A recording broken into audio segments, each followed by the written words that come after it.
hello everyone की खबर সকলোৰে আশা কৰো সকলোবিলাক ভালে আছে আৰু আপোনালোকে ভিডিওটো চাই নিশ্চয় গমে পাইছে ইয়াত এটা সৰুছে আসলতে ভেলাঘৰ হাজি থকা হৈছে যেহেতু আমাৰ টাউনত আৰু কোট আপুনি নাৰা চাৰা পাব গতিকে আমি যেনেকৈ পাৰো যি পাৰো এটা সৰুছে ভেলাঘৰ প্ৰস্তুত কৰিছো আৰু এইফালে নাৰিকলৰ লাৰু কাৰণে নাৰিকল ৰুকি থকা হৈছে যেহেতু ভোগালী বিহু সকলোৱে জানে ভোগালী মানে ভোগৰ বতৰা আৰু এফালে মই এনেদৰে ধুনিয়াকে পিঠা কেখন বৰা চালৰ পিঠা কেখনমান বনাবলৈ চেষ্টা কৰিছো আপোনালোকে বাৰু পিঠা বনা কত মানে বনালে কেনেকৈ বনালে জনাবচোন মই কিন্তু পিঠাগুৰি মিক্সিত খান্দিছো যেহেতু আমাৰ ইয়াত কোনো ধৰণৰ ঢেকি বা উৰলৰ হেনেকৈ ব্যৱস্থা নাই গতিকে আৰু এনেদৰে মই চালনেৰে অকমান চাকি কিনে ধুনিয়াকে এনেকৈ পিঠা বনালো কোনে কোনে পিঠা বনালে জনাবচোন ভিডিওটো চাই কিনে আৰু মোৰ পিঠা লাৰু কেনেকুৱা হৈছে হেটো জনাব আৰু ইফালে নাৰিকলৰ লাৰুৰ কাৰণে ধুনিয়াকে প্ৰস্তুত কৰা আছে নাৰিকলৰ লাৰু বনাই থকা হৈছে আৰু ইফালে আমি বনাই থকাতে বাবায়ে মানে বনাব আহিলে ভাবিছে হি বহুত ইজিকে বনাই আছো আমি কিন্তু ইফালে হাত যে পৰিছে হেতু হি গম নাপায় আৰু যেতিয়া আহিছে নিজে বনাব তেতিয়া গম পাইছে যে মা কেনেকৈ বনাইছা আৰু সেই কাৰণে তাক এটা বনাই চাব দিলো আমি কেনেকৈ বনাইছো তেতিয়া হি গম পাব আৰু বাৰু যি নহওক হি এটা বনালে আৰু নিজৰটো কিন্তু বনাই নিজে খাইছে আৰু লাৰুটো খুব ধুনিয়া নহলেও হৈছে আৰু ধুনিয়াই হৈছে বুলি ক'ব পাৰি আৰু ফাষ্ট বনোৱা হিচাপে আৰু এইফালে আমাৰ নাৰিকলৰ লাৰু গুৰৰ লাৰু আৰু তেল পিঠা এনেকৈ হৈ গ'ল যেহেতু ভোগালী বিহুৰ কাৰণে গোটেইখিনি বস্তু প্ৰস্তুত কৰিছিলো গোটেইখিনি ভিডিও দিয়া নহল আৰু এয়া নেক্সট ডে উৰুকা আৰু এনেদৰে অনুৰাধা কলনীৰ বজাৰ গৈছিলো বামুনী ময়দান গতিকে সকলোবিলাক মানুহে বজাৰৰ মানে কৰিব আহিছে বহুত মানুহ হৈছে যথেষ্ট মানুহ হৈছিলে আৰু এইফালে গধূলি হৈ গ'ল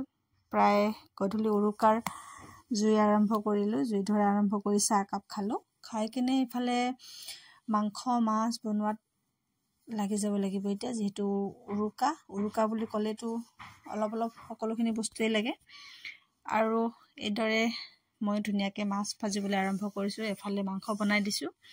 আপোনালোকে বাৰু উৰুকাত কি খালে জনাবচোন মই বেছি খুব মানে মাংস মানে হাঁহা এইবিলাক ব্যৱহাৰ নকৰিলো যেহেতু পিছদিনাখন মঙ্গলবাৰ আছিল আৰু মঙ্গলবাৰে যেহেতু খোৱা নাযায় বা ৰৈয়ে যাব কাৰণ ইমানখিনি খোৱাটো সম্ভৱ নহয় বাৰু মাছ মাংস বহু কিবা কিবি কাৰণে মানে অকল ছাগলী মাংস মাছ এনেদৰে কিবা কিবি বনালো আৰু এইফালে ধুনিয়াকে সকলোৱে মানে বনাই কিনে জুইহালত গুটেইখিনি লৈ আহি মানে মেজিটো যে বনাইছিলো তাৰ কাষত এনেদৰে ধুনিয়াকে লৈ আহি গুটেইখিনি আমি ভোজ ভাত খালো আপোনালোকৰ বাৰু বিহু কেনেদৰে গ'ল জনাবচোন কাৰণ যেহেতু আমাৰ ইয়াত মানে কোনো ধৰণৰ আৰু পথাৰ চথা নাই পথাৰত খাবলে বা ভেলাঘৰৰ তলত আমি এনেকৈ অকমান নিয়মটো কৰিছো এনেকৈ আমেজটো লৈছো জুই একুৰা আছে কাষত ধুনিয়াকে ভেলাঘৰটো আছে আৰু এয়া ৰাতিপুৱাৰ দৃশ্য ৰাতিপুৱা ঘৰত যে হেয়া সাজিছিলো সৰু অকমানি ভেলাঘৰটো ইয়াত ধুনিয়াকে ঘৰৰ মানুহবিলাক আহি কিনে হেৱা সেৱা লৈ কিনে ইয়াত জ্বলাই দিয়া হল আৰু হসাকে ভোগালী বুলি ক'লে মানে ভাল লাগে বহুখিনি মানে নিয়ম নীতি থাকে আৰু এনেদৰে আমাৰ সৰু চাই মানে ভেলাঘৰটো জ্বলাই দিয়া হল কিন্তু খুব ধুনিয়া হৈছিল যদিও সৰু হৈছিল মানে ভাল লাগিছিল আৰু চোতালত এনেদৰে এটা মানে ভেলাঘৰৰ জুই একুৰা জ্বলি আছে আৰু গোটেইখিনি মানুহ এনেদৰে গোট খাইছিলো আপোনালোকৰ বাৰু বিহু কেনেদৰে গ'ল জনাবচোন ভিডিওটো আসলতে এডিট কৰা হোৱা নাছিল বহুত দিন হ'ল আপলোড কৰিব পৰা নাছিল যেহেতু বিহুৰ বতৰ বহুখিনি কাম আছিল সেই কাৰণে ভিডিওটো বহুত দেৰি হৈ গ'ল আপলোড কৰিবলৈ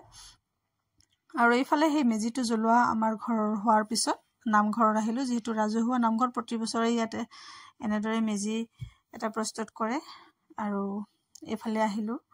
নামঘৰলে নামঘৰত সেৱা লবলৈ আৰু এনেদৰে তেওঁলোকে তাতো মা প্ৰসাদৰ ব্যৱস্থা কৰিছে গাঁৱৰ ৰাইজৰ সকলো মানে কি মানে ঘৰৰ কাষৰ ৰাইজৰ সকলো মানুহবিলাক আহিছে